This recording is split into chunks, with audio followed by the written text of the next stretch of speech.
this? What? Oh, I survived. Hey guys, I'm Jay Son of Lane. And after all the drama surrounding Starfield and the uncertain future of Elder Scrolls 6, it had me thinking back to simpler times playing Morrowind as a kid. Which had me thinking about the crushing weight of time passing by. But then my second thought was, hey, what if this was turn-based? Like a lot of gamers, my past year has been dominated by Baldur's Gate 3. If you want to know my thoughts on that, I made a whole 25-minute love letter to Karlach. I mean, the game. A love letter to the game. I miss you so much. At some point between rewatching all of Nakey Jakey and binging Angelica Tosh videos, deeply disappointed in all. A thought crossed my mind. Imagine the world and exploration of Morrowind with turn-based combat. I know, right now a lot of RPGs are being compared to Baldur's Gate 3, and apparently even 20-year-old games aren't safe. But today, I promise, I'll just be comparing to its turn-based combat. But I'm also a liar.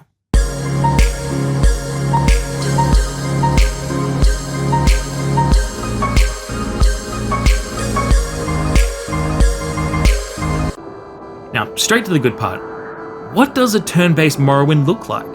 Well, exploration, dialogue, crafting and looting would all stay the same.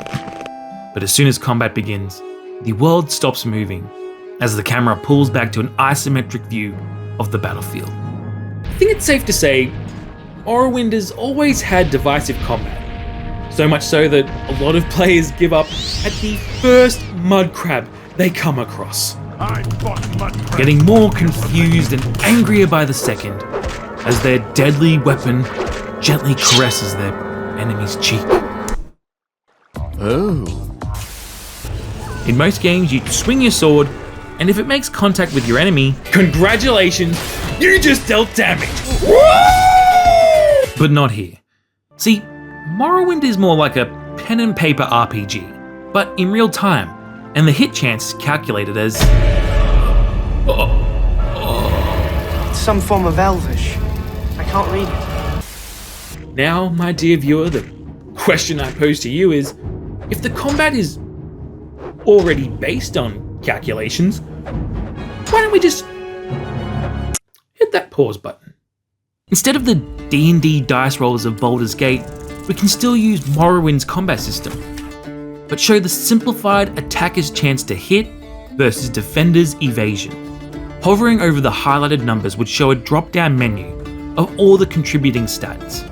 Being able to see why you are missing and how to alleviate it is already a massive improvement. And before you come after me in the comments, just know I actually like the combat in Morrowind. Even as a smooth-brained child, I was able to figure it out. But I think being upfront about the battle math and having a miss or deflect popping up would immediately alleviate the player's frustrations. This probably wouldn't work with Morrowind's real-time combat, but it would with a turn-based system. You're able to carefully consider your actions, and managing all the numbers fits well with a strategy game. Yes, it's real, yeah. Genuine Colovian fur, yes. Oh, sorry. So we've covered melee combat. How does magic work? In contrast to melee, spells function like a projectile in any normal game. You point, shoot, and it hits. Nope, scratch that, reverse it. The numbers here affect if you actually cast the spell. In my version, this could go either way. Keep the vanilla chance to cast, or just change the text and animate the spell whiffing past the target. Instead of changing the whole magic system, I'd focus on movement and fatigue. Your movement distance would be determined by your fatigue capacity, constantly draining as it normally would when you run. But given that slow fatigue can affect your accuracy, maybe you shouldn't sprint all over the battlefield? Walking to save fatigue and good positioning for attacks would be the best strategy here. Movement skills like acrobatics would be essential here. Say you want to jump to a more advantageous position to snipe or shoot spells at your enemies. Oh, not again. Hey, while I've got you here for a second, if you didn't know, YouTube doesn't really like these high effort, once a month uploads, so if you're enjoying my silly videos at all, you'd be really helping me out if you liked, commented, and stayed to the end of the video, so I can keep making videos like this. Oh god, I think the spell's wearing off! No!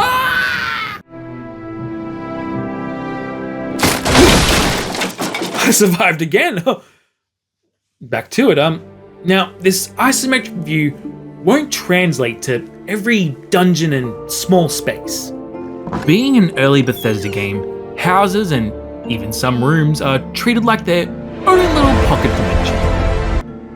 Having an endless black void taking up half the screen with partially see-through walls is all well and good, but if we're treating this like we're making a mod, it'd probably be a hell of a lot of work to clean up all the beams and seams when there's a simple solution.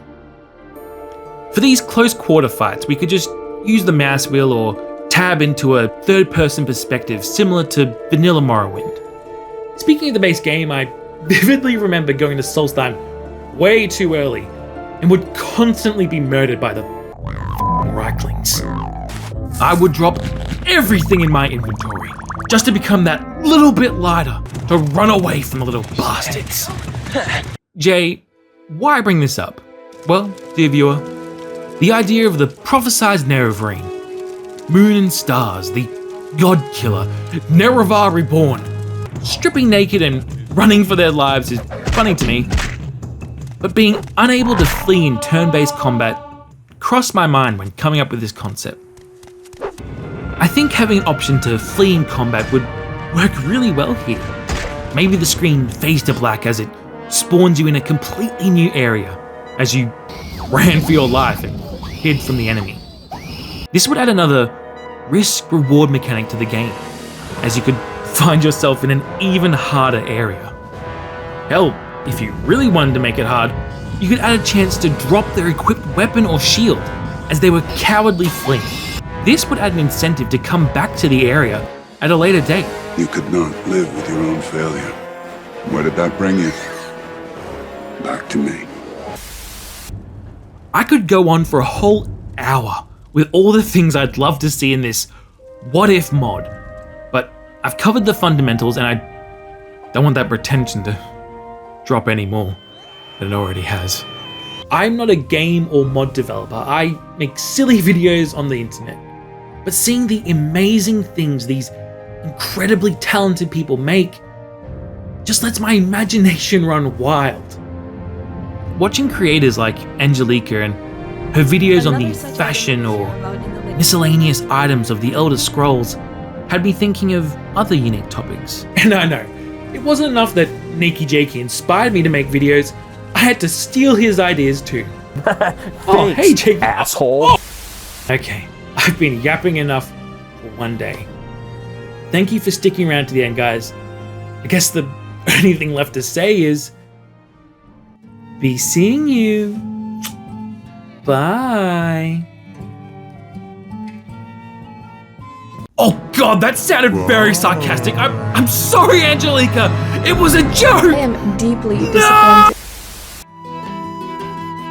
Alright, for real, thank you so much for making it to the end, guys. We just passed 500 subscribers, and it still blows my mind that so many of you want to watch my videos, so thank you, sincerely.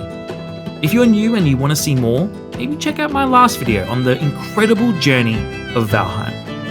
Thanks again, guys, and I'll be seeing you. Bye. Oh, I'm so sorry.